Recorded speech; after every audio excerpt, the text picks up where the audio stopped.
Hello friends, আজ ভাই দিদি আপনারা তো সবাই জানেন। আজকে আমাদের বাড়িতে ভাই দিদি উপলক্ষে যা কিছু রান্না হয়েছে সব কিছু আপনাদের সঙ্গে শেয়ার করব। দেখুন কি কি রান্না হয়েছে। দেখুন, এটা হচ্ছে ফ্রায়েড রাইস রান্না হয়েছে। তো দেখুন, এটা ফ্রায়েড রাইস। আপনাদেরকে সব কিছু দেখাবো আজকে ভাই দিদির উপর। যেহেতু আজকে মাংস খেতে নেই, মাছ খেতে আছে। তো বৃহস্পতিবার যেহেতু আজকে, তো নিরামিষ রান্না, মাংসবিহীন।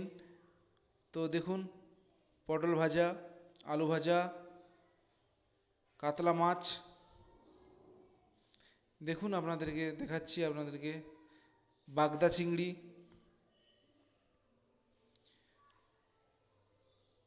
দেখতে থাকুন আপনারা। তো ভাই দিদি উপলক্ষে আজকে বাড়িতে যা রান্না হয়েছে সব কিছু আপনাদের সঙ্গে শেয়ার করছি। ভেটকি মাছ, ভেটকি মাছের মাথা। তো দেখুন, তো সব যা কিছু হয়েছে বাড়িতে সব কিছুই আপনাদের সঙ্গে শেয়ার করব। যেহেতু আজকে বৃহস্পতিবার, তাই আজকে মাংস খেতে নাই। তো সব কিছু আজকে একদম মাছের উপর দিয়ে সব কিছু, প্রতি বাড়িতেই আজকে নিশ্চয়ই মাছের উপর দিয়েই সব কিছু। ভাইয়ের ফোঁটা দিবা উপলক্ষে, ভাইকে খাওয়ানো উপলক্ষে আজকে রান্না হয়েছে। তো দেখুন, পনিরের তরকারি, এটা পনিরের সবজি। যেহেতু নিরামিষ, মাংসবিহীন, তো অনেকগুলো রান্না তো করতেই হবে আজকে। তো এটা হচ্ছে পনিরের তরকারি,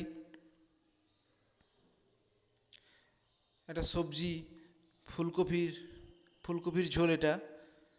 তো দেখুন, আজকে একটু, যেহেতু মাংসবিহীন, তাই আবারও বলছি, যেহেতু মাংস নেই, তো অনেক রকম পদ আজকে রান্না করতেই হবে সবাইকে। প্রতি বাড়ির ক্ষেত্রেই বলছি, প্রতি বাড়িতেই আজকে নিশ্চয়ই অনেক রকম রান্না হবে। যেহেতু মাংস হচ্ছে না, মাংস হওয়া মানে একটু কম, অন্য কম রান্না করলেই হবে। তো দেখুন, পাঁপড় চলে এসছে, মিষ্টি চলে এসছে, সব কিছুই রান্না করতে হবে একটু এক্সট্রা করে। তো প্লিজ দেখতে থাকুন। আমার চ্যানেল যদি ভালো লেগে থাকে, please like, share and subscribe করুন। ফিরে আসছি পরের ভিডিও নিয়ে।